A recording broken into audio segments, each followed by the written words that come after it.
Zinnie Harris is one of the most searching and original forces in British playwriting of the 21st century. For me, what I relish in her work is her persistent exploration of languages and styles that go beyond conventional theatrical naturalism, but also a really robust and muscular exploration of emotional experience on stage. The move beyond naturalism is quite honestly to be found everywhere.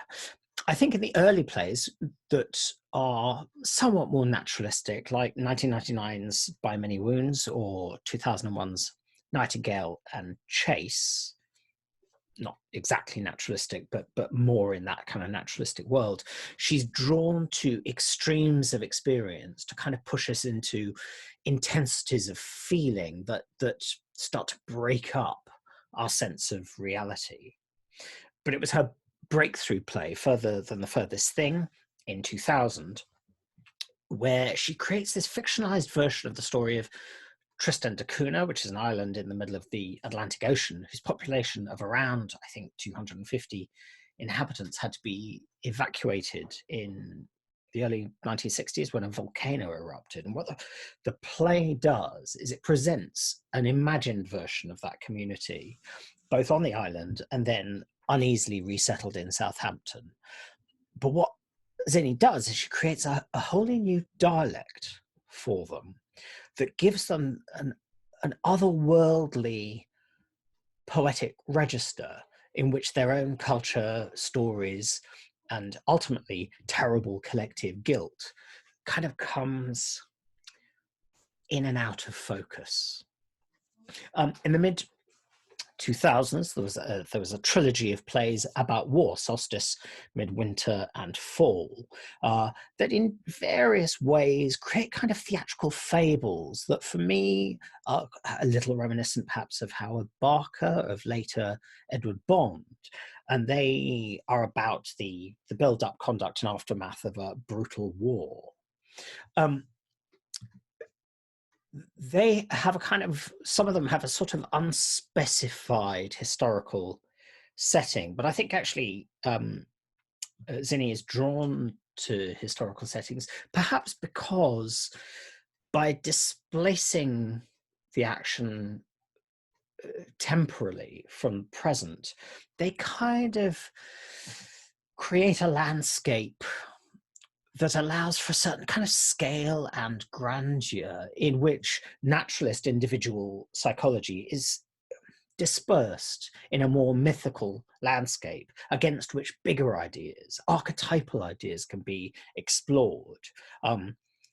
Nowhere probably clearer than in 2011's play, I think it was, The Wheel, which uses a 19th century setting to evoke these kind of vast, almost classical images of the cycles of violence and the corruption of youth.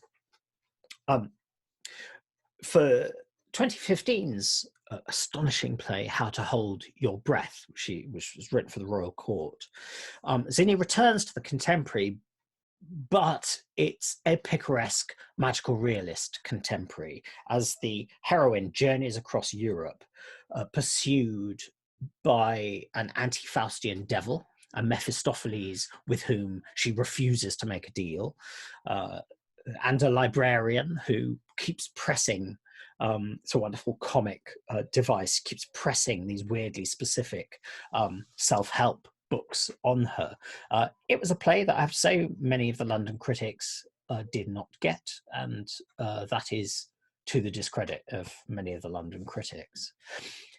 Her most recent wholly original full-length play is for me one of the great plays of the 21st century, and that's Meet Me at Dawn from 2017, a devastating two-hander. And again, it's kind of engaging with naturalism because it's the moment when we realize that we're not watching a naturalist play, that we realize the full emotional horror into which the play is about to take us.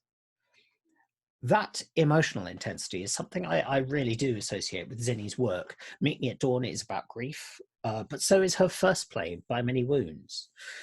In some ways, Further Than the Furthest Thing, for all its kind of dreamlike poetic quality, is centrally about evoking experiences of guilt and loss. Midwinter seems to me about emotional trauma and how it can displace the very heart of who you are and what you perceive reality to be. And although her plays are, they're fiercely intelligent and they address big, bold public themes like war and Europe and immigration and colonialism, I sense that somehow they spring more from deep, rich, profound feelings about these things than they do from a more, shall we say, orderly, rational grasp on them. And I'm hesitant to say that, particularly about a woman playwright, because of course it plays into certain kind of stereotypes. But I think there's actually something really valuable about that. So when I say that I think these things are about and emerge from feeling, there's no hint of reservation there. We need, as John Osborne once said, lessons in feeling. She's also, of course, turned her singular attention to a distinctive engagement with the theatrical canon. This started modestly, I guess, with sharp, intelligent English versions of Miss Julie and A Doll's House in the 2000s. But in the last decade, this has accelerated with extraordinary, radical new versions of The Duchess of Malfi by John Webster, Rhinoceros by Ionesco, The Oresteia of Aeschylus under the great title This Restless House, and Ibsen's The Master Builder. And it's all beginning to look rather thrillingly like a project simply to rewrite the whole of the European theatrical canon. Zinnie Harris has an unbounded theatrical imagination as a fine director, actually, as well as just a playwright. And I'm really looking forward to talking to her about her work. So, Zinnie, hello. How are you finding lockdown? I think probably in like the rest of everyone, very mixed. Some days it feels bearable, other days it feels really frustrating, and I'm quite surprised at how hard I'm finding it to settle to writing, because in some ways it sounds like a dream, doesn't it, that you've got, the phone is not ringing, you're kind of on your own. I've got my kids and I'm trying to sort of homeschool, and my sister and her wee one is here as well, so there's quite a lot of people in the house, which is one reason. But I think more than that just I find that writing a play kind of requires a certain sort of obsession with it, and my obsession is not really with the page at the moment, but what's going on in the world and how people are and what's ahead. And that I think you also sort of write with your emotional center somehow, and when it feels rocky, it's a little harder. So I'm sort of persevering, but certainly not getting anything like what I would hope to get done. So is there any part of you that's also thinking, this may not be relevant, but any part of you thinking, what is the world going to be like after this? Well, So who am I writing for?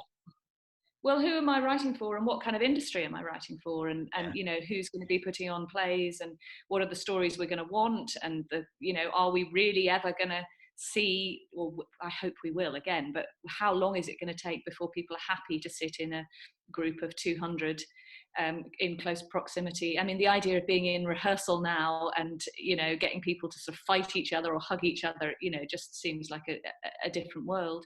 Yeah. So is there going to be a requirement for kind of poor theatre plays, one-handers, two-handers? Should that be what we're thinking of? But really, I think that a lot of the work I've been doing is almost and not in a kind of clairvoyant way, but a sort of questioning how stable society was.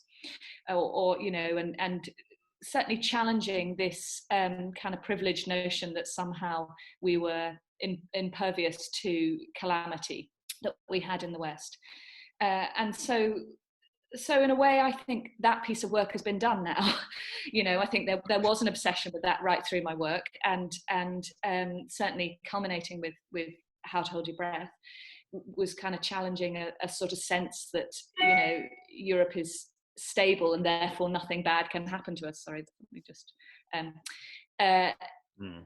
and what is the next thing that maybe needs flagging up? You know, I think it will take me certainly a while to kind of respond to this time, to know where the urgency is for what needs to be said. I mean, it feels like in some ways all the kind of cards of the way that we lived have gone up into the air, and we don't quite know what form they're going to resettle in. And until you get a sense of that, I don't know what role, certainly what I've got to say, let alone theatre is, or, you know. So I think it's very uncertain times in kind of lots of ways, not just how is your own kind of family and immediate people coping, are they ill and all that kind of stuff. So, yeah. Almost every playwright I've spoken to has had some project curtailed or postponed or furloughed or kicked into the long grass. And of course, I think I'm right in saying that 1 month from now, your adaptation of 101 Dalmatians was supposed to open. Yes. In London. Is that what do you know what's happening with that? I mean, I think the hope is that it will, you know, as soon as theatres get going again, we will go back into rehearsal and we'll kind of pick up and put it back on. But you know, and one would really hope that would be 2021. But I think at the moment it's very hard to call. But yeah, certainly I think that is the intention. I mean, in some ways it's a funny one, isn't it? Because it sort of gives you time to kind of, it could give you a bit of time to tinker and, you know, and in some ways there's things that I think we probably now have a chance to sort of revisit that we probably would have revisited in rehearsals. But you also have to make sure you don't over tinker with things. So I don't know, but yes, that's certainly, and then the other things were sort of projects that were in planning that weren't announced. So actually, in a way, a lot of what I had in front of me for the rest of this year was writing. And you know, I'm an associate director at the Lyceum, and due to be directing I was due to be directing a show for them for next season, and so we're now talking about, you know, what their next season will look like. Will those kind of shows with 9 people in it be possible? Is that a financial, should we revisit? So yeah, there's a lot of, I mean, one thing I did manage to do before lockdown happened was I wrote and directed a short film, which is the first time I'd been behind a camera, and we were filming at the beginning of February when coronavirus was just a sort of rumble in China, really. And we did the majority of the editing before lockdown, and we're just finishing up the process remotely by sort of screen sharing and things. So oddly, I will have something that I will be able to sort of put out and show people, which you know, just feels like incredible luck, because if we'd been filming a month later, we wouldn't have got anywhere. So yeah. Right.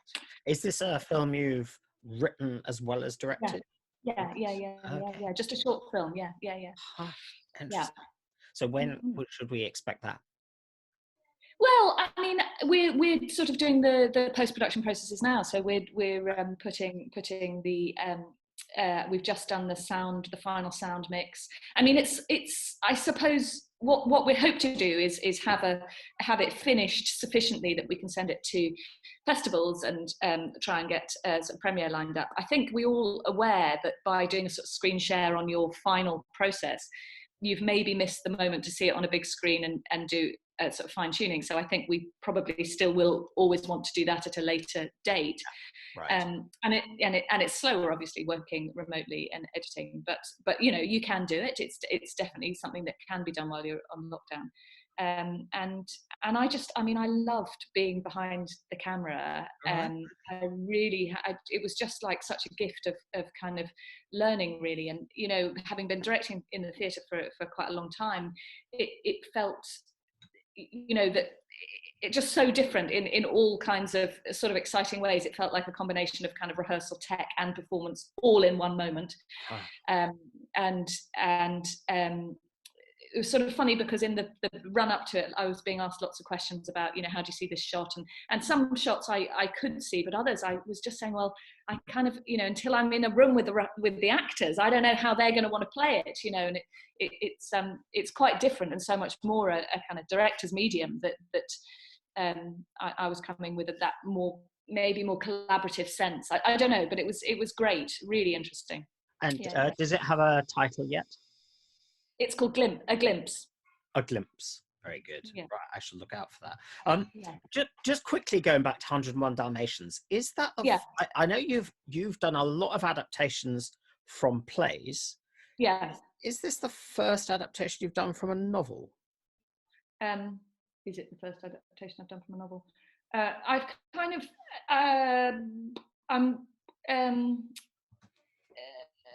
well, probably that's hit the stage. I mean, I've adapted from a novel for a screenplay, and yes, I think it might be actually. I'm working on another one at the moment, and so yes.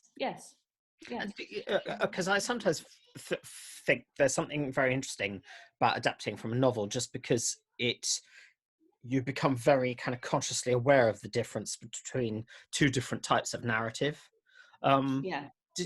Was there anything that kind of it brought to the surface for you about sort of how theatrical story works?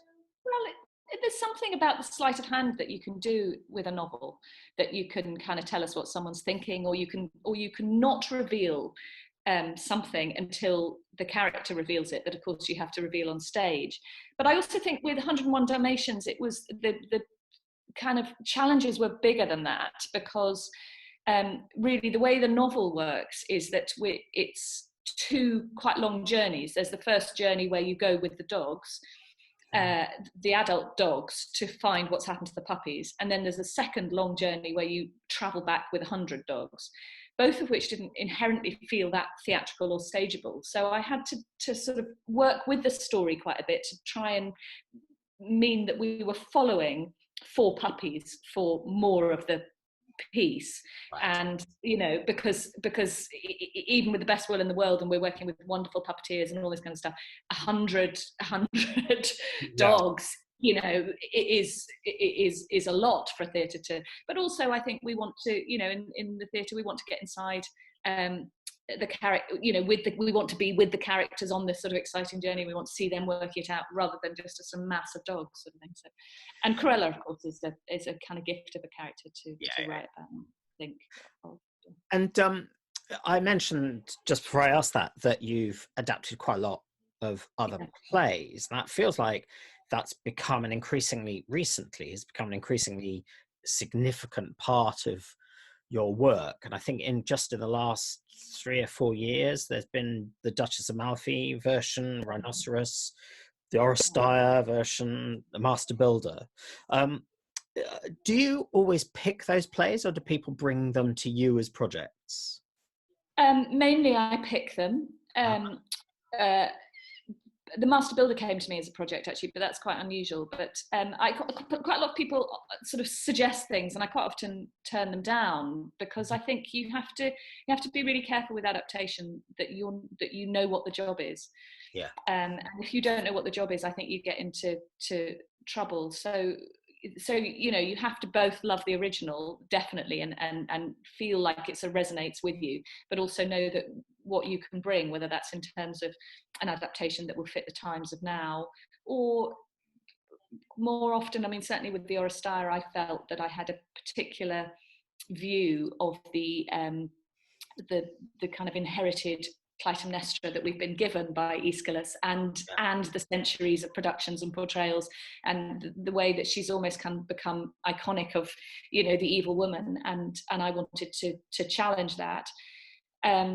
So So yeah, so that, I think that's always what I'm looking for, is something that I feel that, you know, the original gives me normally a strong theatrical framework, but that I can really sort of bring myself to it. And so it's interesting the way you talk about that. There's always there's a mixture of admiration and contestation. Yeah, well, yes, or addition. It's a sort of, you know, an and, you know, that Yeah. this worked in this context, but actually in the context of now, I think we can update it, or we can do more. Or even, you know, like with Duchess of Malfi, I felt that my reading of Webster was that he was so being so feminist, and I really wanted to allow that piece of work sort of through my hands to become a really feminist, a properly feminist piece, Right. because he seemed to be saying, you know, at our peril, do we destroy women, or do we control women? And you know, and he was talking about the kind of confusion of love and control, and, you know, which just felt so right for what we have also been looking at as a society. So I kind of wanted to go, you know, there was this kind of great writer many centuries ago who was kind of dabbling with these ideas in a way that couldn't really be picked up, or, you know, or was maybe the message was kind of, well, I don't know, actually. One of the things I asked a lot of my colleagues at St Andrews is, you know, tell me about how it was received at the time, and it's quite hard to find out how it was received. But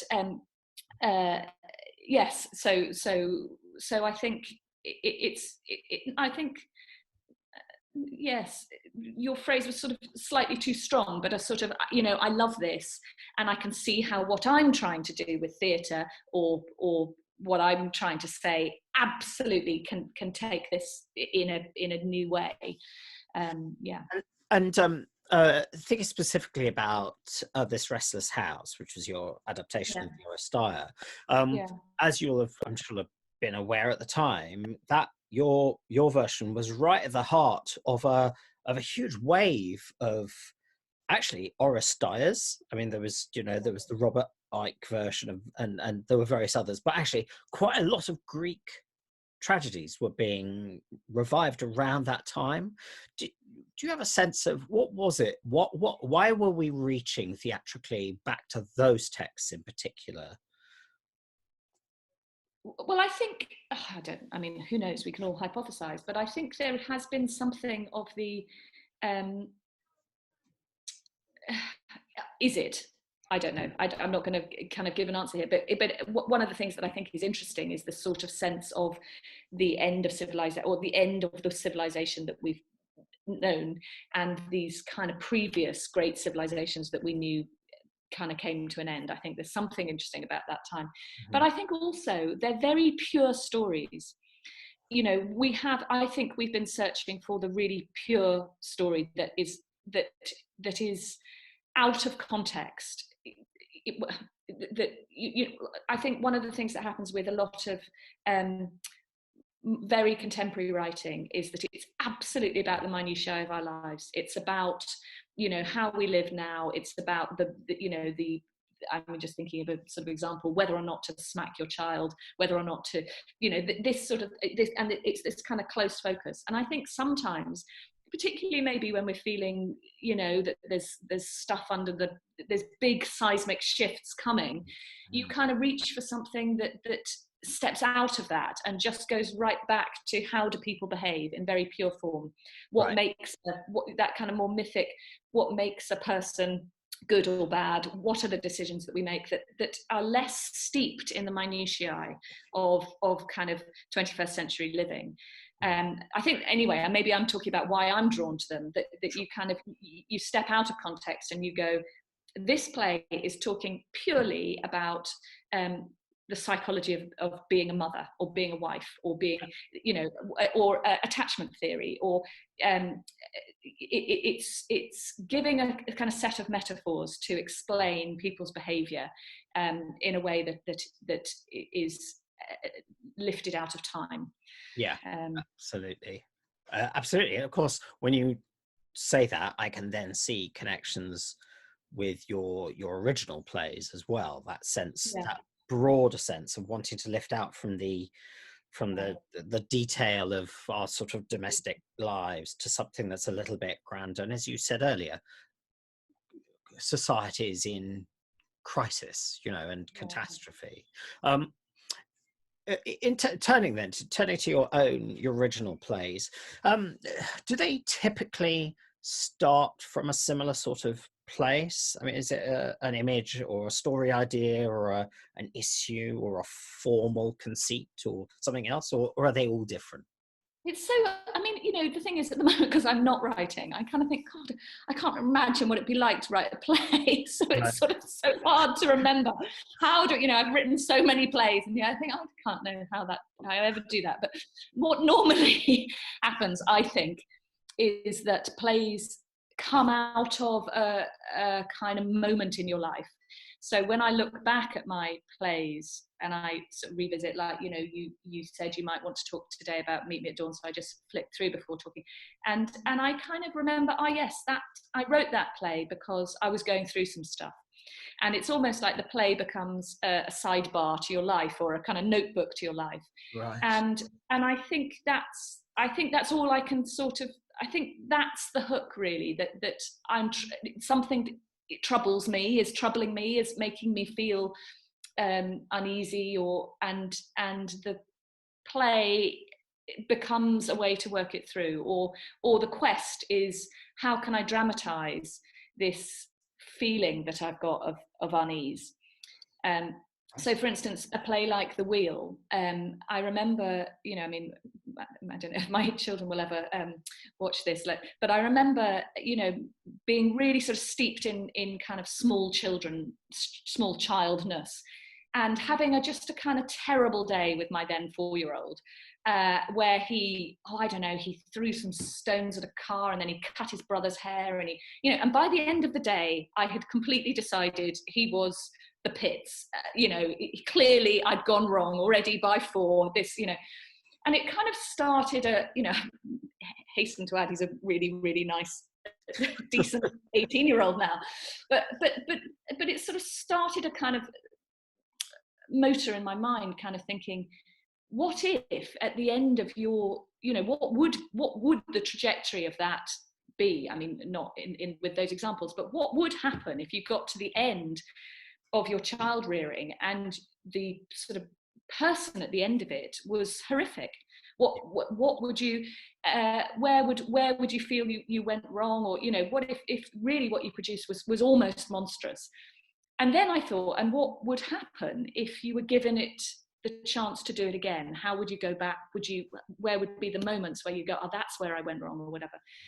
And I think I was also thinking a little bit about how society can go wrong, and a sort of wheel of violence within, so I was sort of using the kind of sense of the world kind of going wrong, and where could we pick up and start again? So, I suppose that those thoughts then, and also, that I think I read somewhere about that thing of, if you were to meet Hitler as a small child, as a sort of toddler, what would be the right response? What intervention could you make at that point that could stop the Holocaust?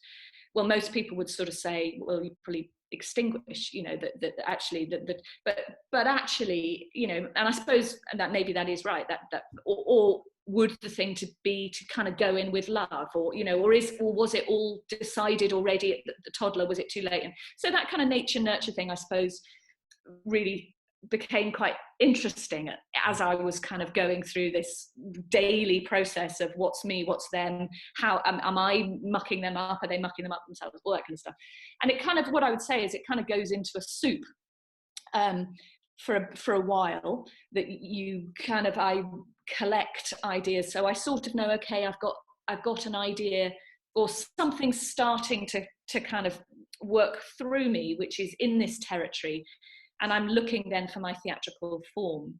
And I'll be keeping a notebook for sure. And just as you go through your life, you kind of have a thought or an idea, an image or a theatricalization, and you kind of go, oh yeah, that one belongs to that play. I know that sort of belongs to that set of ideas that is slowly emerging.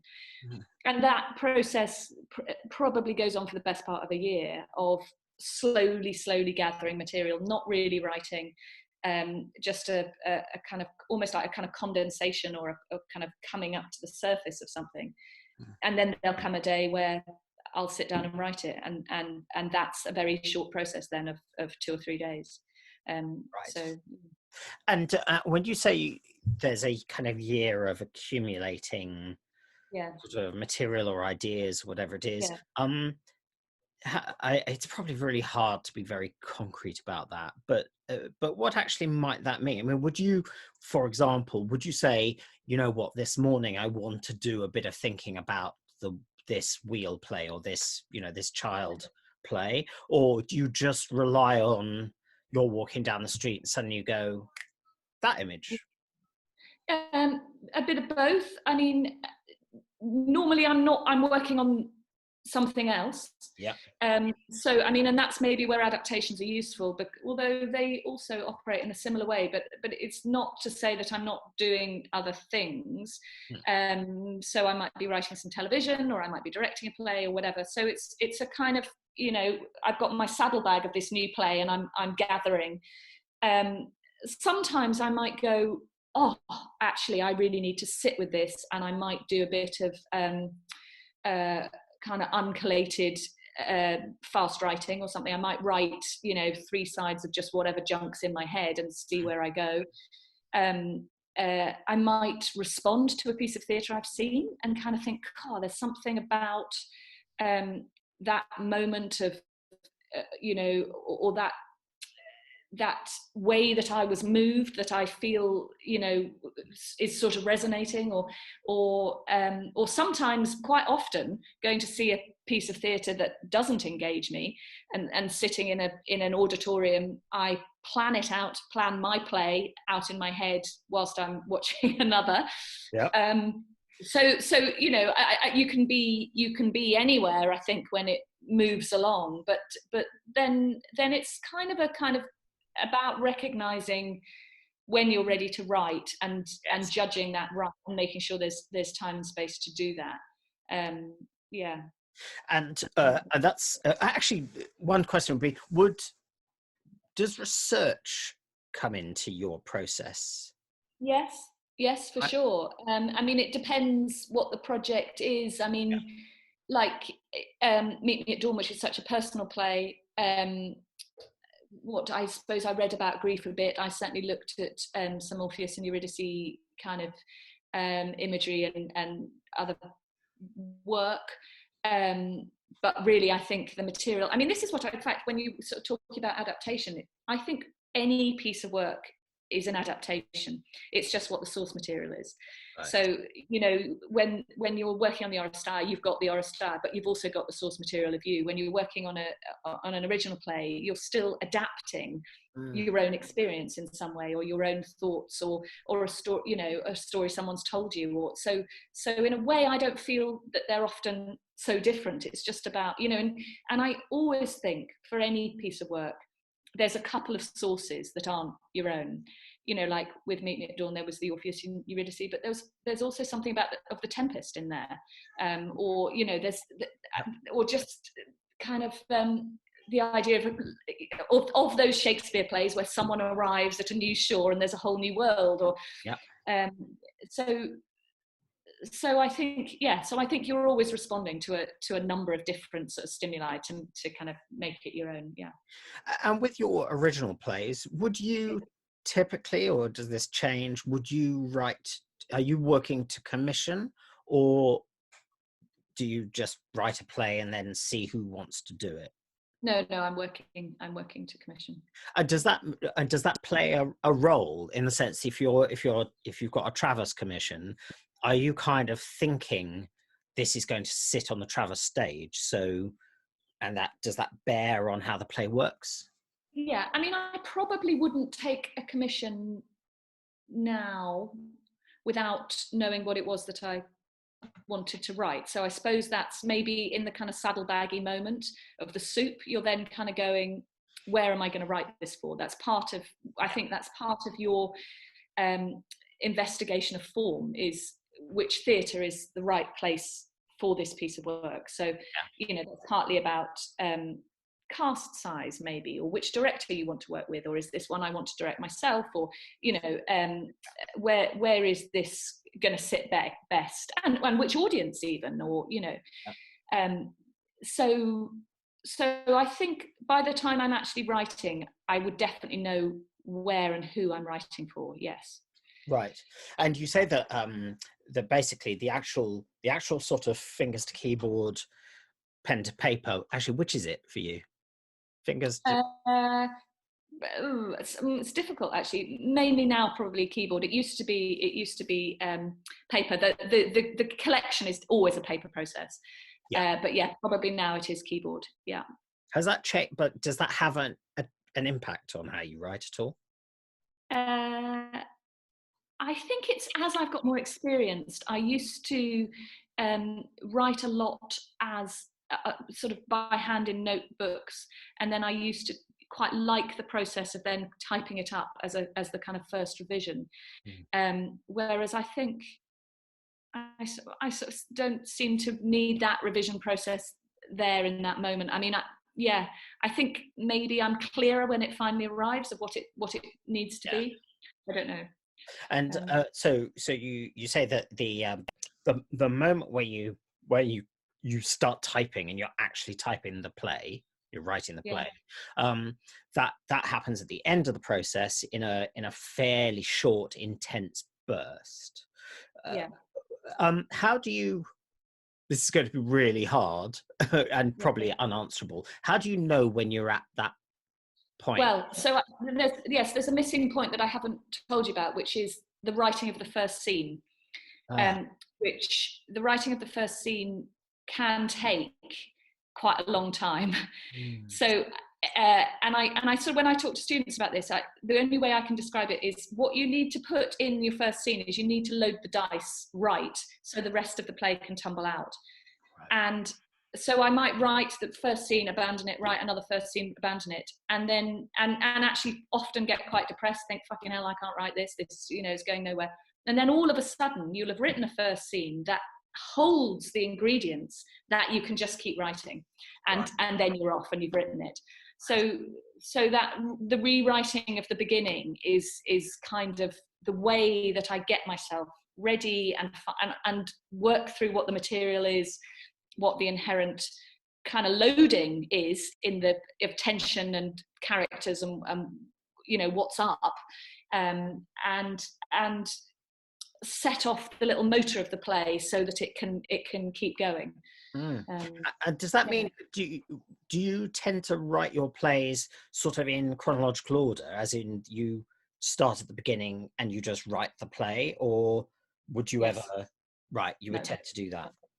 And how far do you know what's going to happen at the end?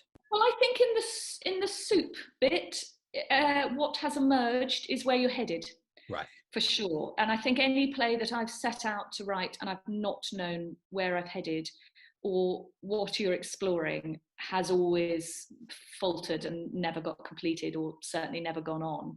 So you've got to kind of really know what the territory is, what the central dilemma for the character is, and what the end is in terms of what you're wanting to say. What does this sum up to?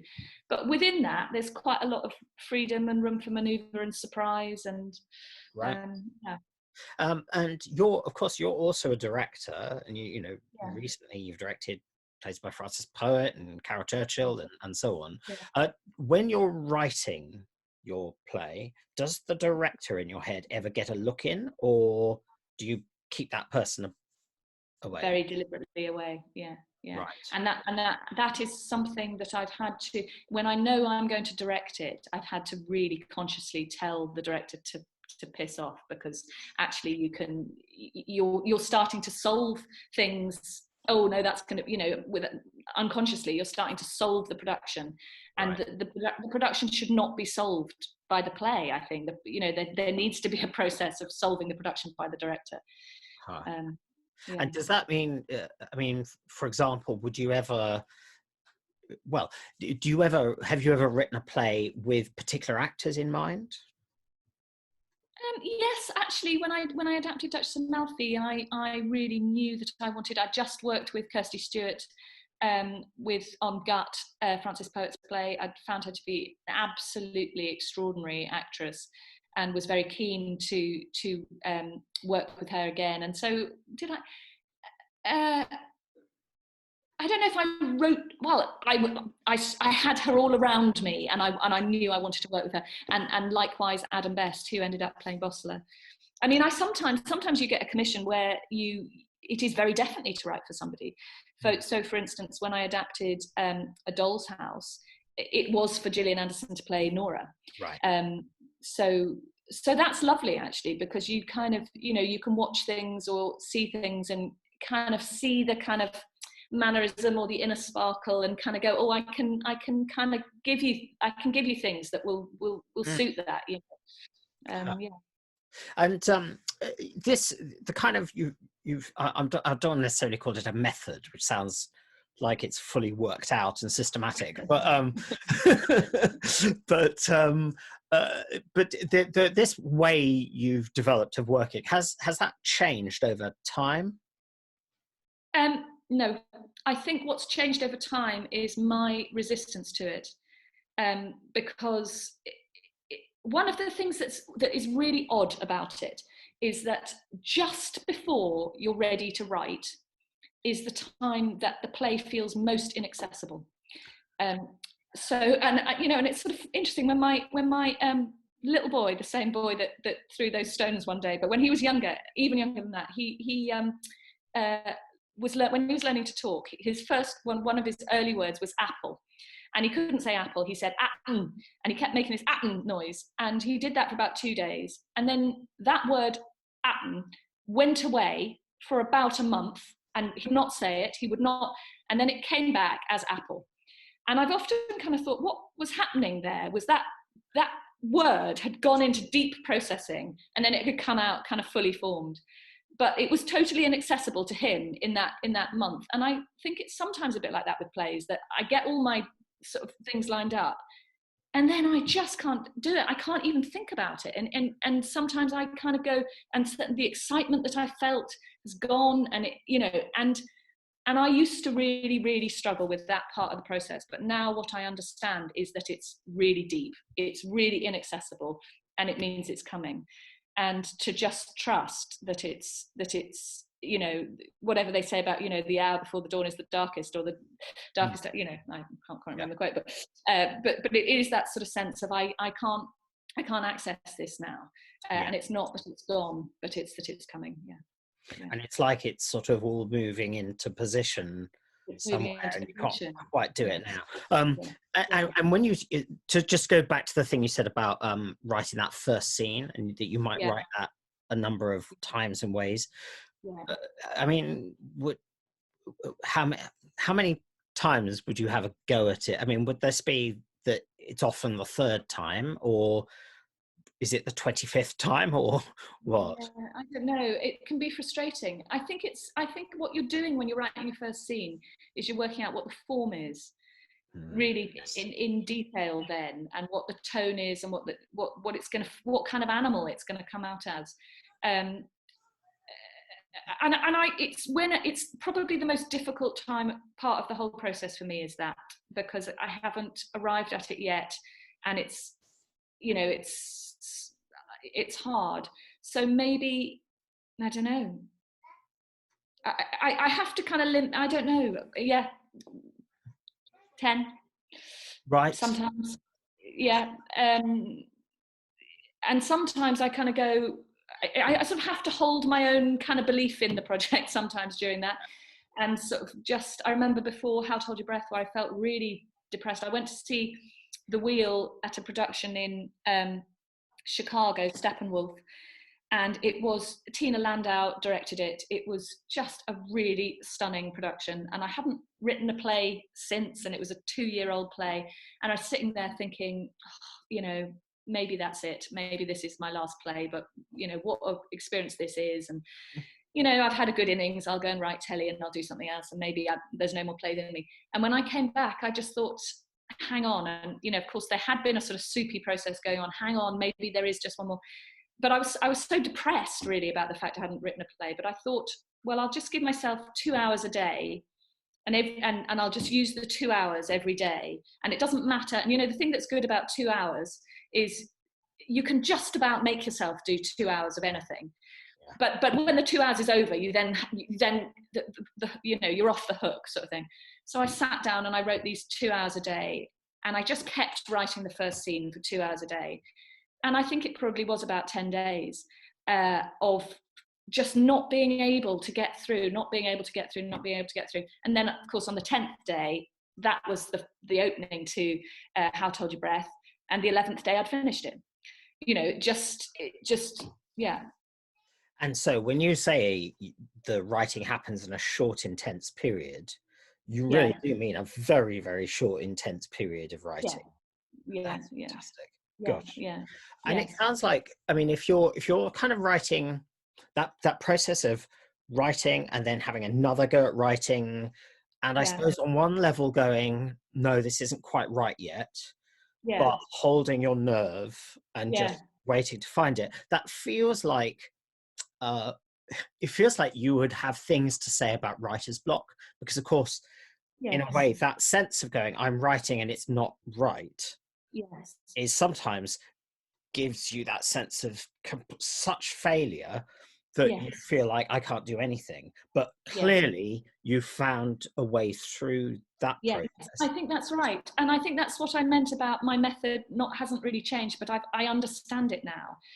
And I know, I've got many examples to draw on where I've got through it. And I think all of this, that process is absolutely about finding the form, but it's also about the making sure that the creativity is kind of coming through. And I think that kind of creative well-being is such an important part of how we function as writers, and have certainly thought quite hard about what does it take for me to stay creatively well, because I'm not going to be writing well if I'm not well.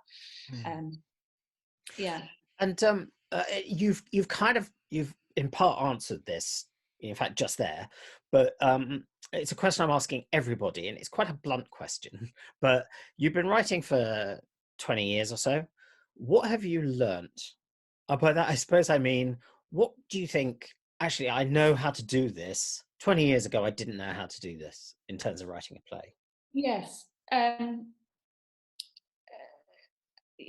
Well, that's it, isn't it? To sort of trust the process, I suppose, and kind of trust the work. And I suppose, to come right back to your first question, I could be really beating myself up right now because I'm not writing. But actually, the most important thing, the place that I need to be right now is kind of with my family, with the community, thinking about I sort of need to be present with what the hell this is, rather than necessarily kind of tucking myself away, adapting the next, and so sometimes I think kind of understanding where your presence needs to be, oddly, is quite a good part of creative health, but I also think that the writer's block thing and the kind of, so what we're talking about there is a kind of allowing yourself to not be productive all the time. But I would say that has to go alongside a kind of rigor to your process, because I think a lot of people can kind of get slightly lost. People can kind of get lost in a kind of, the muse isn't taking me, so I'm not going to do it today. And that isn't really what I'm talking about, because I think you've got to stay with the project. It's not, therefore I can go and do, I think that's where such a big part of writing is about obsession, and the kind of creative obsession. And for me, that thing that I'm working through isn't worked through until it's theatricalized. So I think you've got to have kind of both things going on, really, that you're not going to stop the project, but you have to understand the part of the process that you're in. Absolutely. So can I just talk a little bit about this? Me at dawn. What I should there we go. What I should kind of say, and this is really for anybody who's watching, if there is anybody watching, which is to say that it's going to be virtually impossible to talk about this play dramaturgically without spoilers, because one of the key things about this play is a revelation that Yeah. utterly transforms your experience of what you're seeing. So if you haven't read or seen this play, stop the video, go and watch it, and then come back. Okay? So Meet Me at Dawn, which I have to say is just one of the most chokingly devastating plays I've ever read. To the point that I was almost kind of nervous about rereading it, because I should say I've never seen it. I haven't seen it. I've only read it. I remember the first time I read it, just feeling like I actually can't quite control the emotions of this. So loosely, tell me if you think this is a terrible summary, but roughly, two women are washed up on a beach. Their boat has capsized. They're initially a mixture of traumatized and exhilarated, but slowly one of them realizes that the other person is actually dead, and that they are they're in a moment of sort of magical reliving of one extra day, but really her partner died. That's fair enough. Yeah, I think that's good. Yeah. Good. I think one of the things that actually dramatically works so well for me is the idea of the play seems fantastically simple. It's one of those great ideas where you just go, oh, why has nobody ever thought of this before? So underneath it, there's something almost kind of an archetypal, mythical kind of classic story. Mm-hmm. Is that kind of, where did that idea come to you? Well, I think that is, I think to say nobody's ever thought of it, I think that, I think whoever came up with the Orpheus and Eurydice myth, in a way, it was kind of around it. I mean, one of the things, so I was writing it out of an experience of grief, although actually not sudden death, but a sort of traumatic ending to a marriage that just sort of happened overnight. So I was in my own grief. But one of my experiences, and of course I had other less sort of devastating, but other kind of experiences of grief in my life. But one of my understandings of the process of grief that I came to was that really what happens with grief is that your life is going on a tram track like that. And then something happens, which means that you're no longer traveling in that direction. You're actually traveling in that direction. Mm-hmm. And but your head and your emotional life still wants to carry on here. And it takes quite a long time for you to understand and accept that you're now moving in this direction, and that whatever was great about that first direction has now gone, and you have to jump on board with the new train and start living your life in this direction.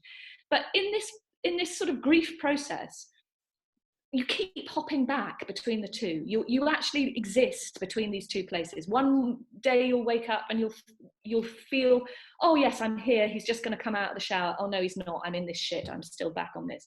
Mm. And that's the sort of limerence, I suppose. And in this place, both possibilities exist. Mm. That the other tram track continues in your imagination. And there is something in the Orpheus and Eurydice myth about the alive and dead that I think is just so brilliantly articulated. Eurydice is basically alive for him until he looks at her. Mm. The minute he looks at her, he has to confront the fact that she's dead. And that was completely, and I think so for so many people, the experience of grief, that you can talk to them, you can imagine them, but actually the reality is that they are dead. So you can only I mean, I remember, I don't know, just you wake up in the morning, and I used to, I mean, maybe it was sort of self-torture, but I would sort of go things like, I'm just going to try and remember what it felt like to be in my old life. I'm just going to imagine that I'm in my old life and he's going to come back in through the door and we're okay, or whatever. Yeah. But of course it was like Orpheus walking out of the underworld. That had no reality to it. The reality was that actually my life was moving in a different direction. And so and so I kind of started to think, I wanted to adapt Orpheus and Eurydice because I just felt that was such a powerful idea, the kind of Schrodinger's cat, actually, alive and dead in that moment. Yeah. But of course, the part that I was most interested in is a single second in the Orpheus and Eurydice, and I just felt that in order to put that on the stage, it would be inherently unsatisfying, because in order to get the audience to care about that second, you'd have to have a whole half of the play where they were in love and blah blah blah, and then she'd have to die, and then and then we'd only get to this sort of second at the end, and all the bit that I wanted to explore would just be this sort of moment in the second act. And and one of the things I very much teach my students playwriting, and why the first scene is so important to me, is I believe we must catapult into the story and into the place that the playwright wants to take us. So I kind of started to think, well, how can I expand that moment, so that everything about that moment becomes, and then it was quite an easy leap to go, well, what if by some magic you get a day? And then I realized, of course, what would happen through the day is you might not realize you were in the day. It might take you, like those early sort of experiences, manifestations of grief, that you don't believe it, you're in denial, that actually you have a kind of reality, but that then there would be this terrifying moment where you recognized it, acknowledged it, and knew you only had a section of the day left, and that would maybe make it quite difficult, almost nightmarish, that then you have to sort of accept that there is, because in all this it's a goodbye, isn't it? In any grief process, it's actually about a goodbye to that, whilst you're on that, and that then this goodbye would be allowed, but all the more powerful because one accepts the finality of it. And then I think there's a speech in the play about, if you have to say goodbye, how much harder it is to know that you're saying goodbye. And all those people that sit by a terminally ill, loved one, in some ways, of course, they have the chance to say goodbye, that those that have, someone killed in a car accident or something don't have. But actually, the goodbye becomes incredibly painful.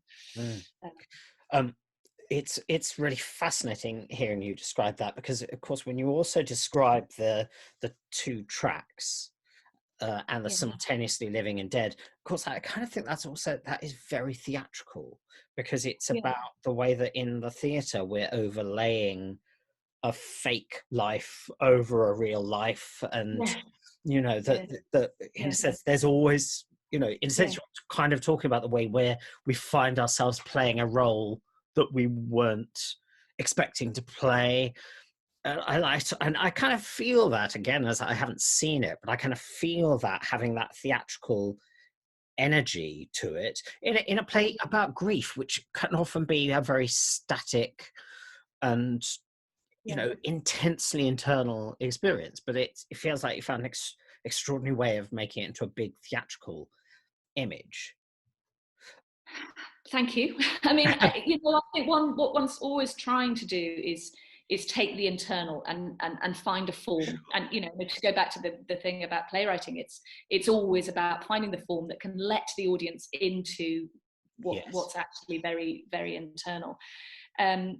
So yes, I mean, the other thing that that I found difficult when I was writing it was, I was sort of very aware of things like Truly, Madly, Deeply, which is another piece of work in very similar territory, actually, and the re-experience of the loved one, but that the end is just tipped into moving on and into sort of life beyond whatever, and I felt when I was starting out to write that is what I wanted to do. I wanted to give the audience the experience of moving on and arriving at the new shore, but I found I couldn't write that. And I think that's where the notebook to my life, actually, what I wasn't there yet. I was still metabolizing the raw grief. And really the play is about that part of the process. She says at the end, you know, I can't quite remember, I might find it, she acknowledges, don't, you know, you're going to tell me that there's going to be one day where I'm going to feel better than this, but I don't want to hear it yet. And I think, you know, I think I wanted to do something that doesn't soft soap grief, you know, that actually talks about how bloody hard it is and how, you know, it keeps coming back and it's day after day, and you really have to kind of go through the fire with it to accept the grief, let alone move on. Yes. And that we have to allow ourselves to talk about that, because I think we're very often given a happy ending when it comes to grief, in sort of films and TV and whatever, and there can be a happy ending, but there isn't going to be a happy ending until you accept the grief. Yes. You know, you can't, that I think that's just carrying on in some form of denial. You really do have to accept the loss, and find a way to metabolize it in order to then move on. Yes, absolutely. That's so interesting. In terms of how the play actually works, the way I described it right at the beginning of this bit was to say that it has this big revelation. And of course it does. It has a huge twist, because if you don't know anything about the play, you just assume these two women have survived a boating accident. So I wonder if you could talk about how you kind of choreograph the audience's growing awareness of what's kind of really happening, because it seems to me that there isn't a single moment where you know, before that they don't know and then after that they do know. You just sort of feed in the possibility, and I imagine different audience members will have understood what was going on at slightly different times. How did you make that work, do you think? Well, I don't know how I made it work, but I'll talk about the intention, which was that the two realities would sit on top of each other, and that there'd be a moment in the play where they both had the same weight. So you know, we start with the boating having the most reality, but there'd just be moments where, almost like a little flash, Robin says, you know, something's not quite, just things start to jangle, and you kind of think, there's something not quite right here. But as the play goes through, we understand that actually the other reality, where she is, you know, widowed and no longer with Helen, it becomes more and more present. So it's almost like a kind of tipping point is passed, but that things are sort of peppered. And I think what you understand by the end is that actually, and it's sort of about where she is. You know, I suppose that's what I mean about it's this place between the two tram tracks, you know, because my experience again, and I think that of others, is it's not a single moment. It's not one day that you wake up and it feels okay. You might have a day where you wake up and it feels okay, but the next bloody day you're back in the shit again, you know. And that all the writing of grief is, it's, you know, it's so slow and gradual, and you really get sort of buffeted and backwards and forwards. And so again, there is a kind of muddle, which is your own emotional understanding of where you are and what's going on to you, and it takes your subconscious quite a long time to kind of catch up with the reality. So I sort of wanted the confusion that Robin is feeling to be felt by the audience, and that was kind of part of the dramatization process. And you know, it's a sort of, so I've seen it twice, one at the Travis when it was first done, and one at the Arcola when it was done sort of recently. And I think that one of the big decisions for the director and designer is where to place it.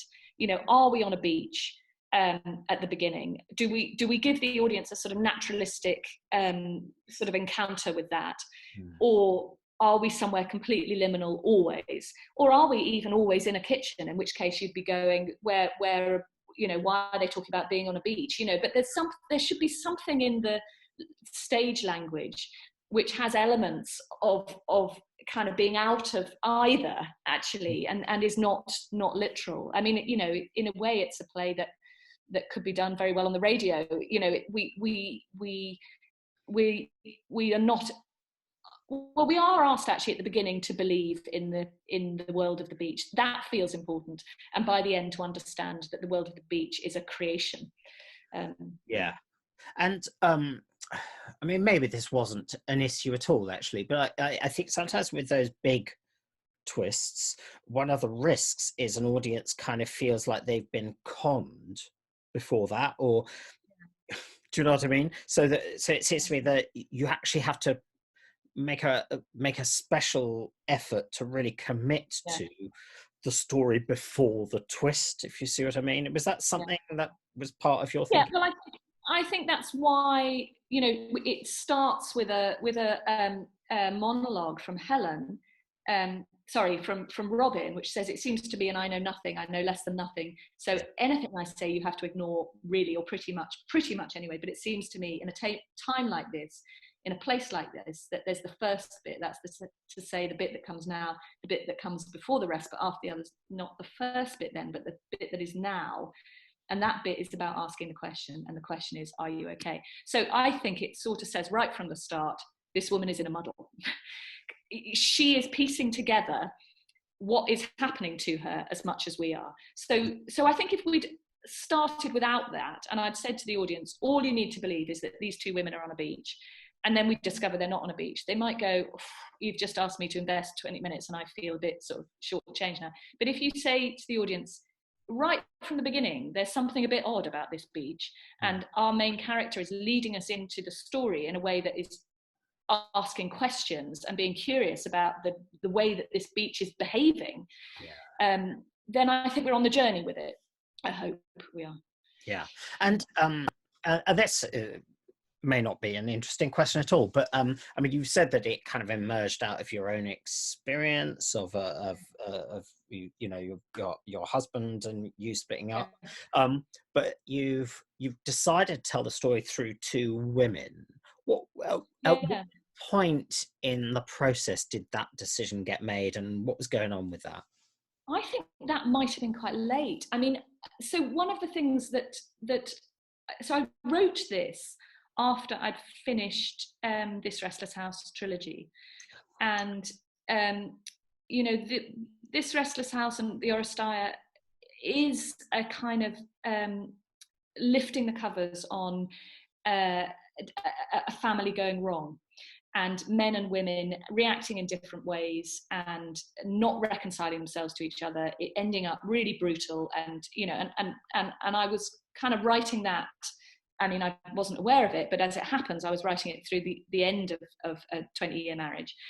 And I kind of felt that I'd come to a place where I didn't want to write about men and women anymore. I felt that if I went back, me personally, if I'd gone back to writing about a man and a woman and sudden grief, I would almost, because I felt I had so much to kind of say, and probably anger and whatever, that I was likely to write another sort of gender politics play. Right. And when I was writing those first opening scenes and trying to get it right, I think I just kept being pulled down the vortex of agenda politics. Men do this, women do this, and what I was really talking about is how we behave differently. And I kind of felt, I don't want to be writing that play. I want to be writing a play which is much more purely about grief, and I want to keep gender out of it.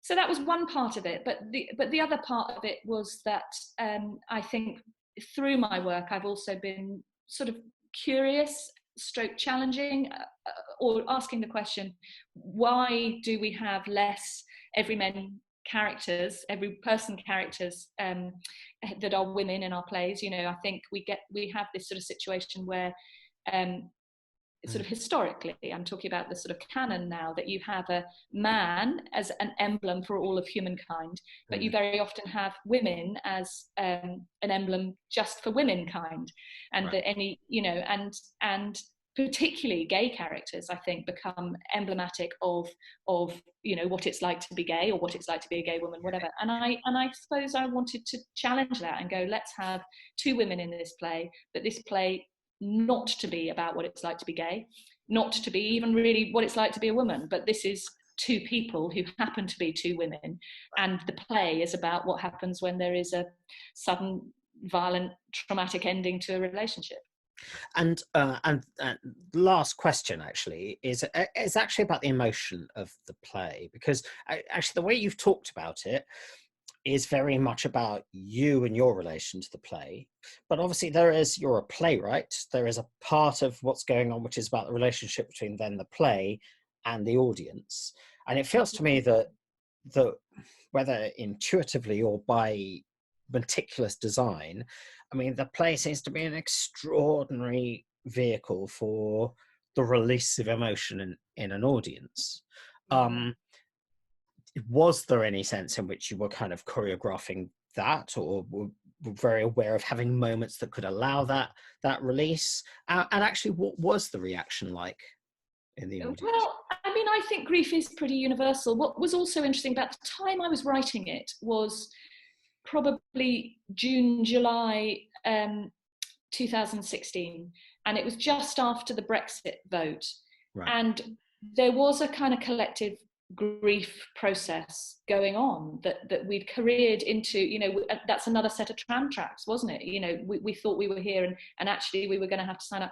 And a lot of what I was experiencing, I felt other people were experiencing at a much more political, societal level of the kind of anger, the denial, the lack of acceptance, all, you know. So I felt I could sort of feel it resonating, and also, you know, I was of course writing out of my own experience, but I was reading memoirs by people who had also, you know, lost loved ones, and understanding the universality of it, and you know, and I guess that's also why, of course, there are details in it that are specific to Helen and Robin, but few actually. I wanted it to stay in quite a sort of timeless, a kind of, you know, not steeped in kind of their own minutiae, but that it was lifted to a kind of level where, again, you know, like those Greek plays, it allows us to talk about human behavior and human psychology and human reactions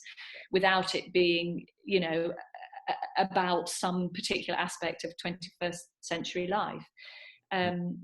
So yeah, so I felt that there was a kind of chiming right from the beginning, and, you know, I mean, and when it was on in the festival in Edinburgh, the reaction from the audience was wonderful, and I had a lot of people write into me saying, you know, I've just lost my wife 6 months ago or whatever. I watched it next to a friend of mine whose mother had just died, and, you know, in fact, I had quite a few friends whose mother died that year, and I was worried about how other people would receive it and feel it, and you know, but I happily, I think it did touch a nerve in a lot of people. Yeah. Well, I think it's a completely extraordinary play, I have to say, and thank you very much for giving up so much time to talk about this play and your work. So Zinnie Harris, thank you very much. See you when this is all over. Thank you.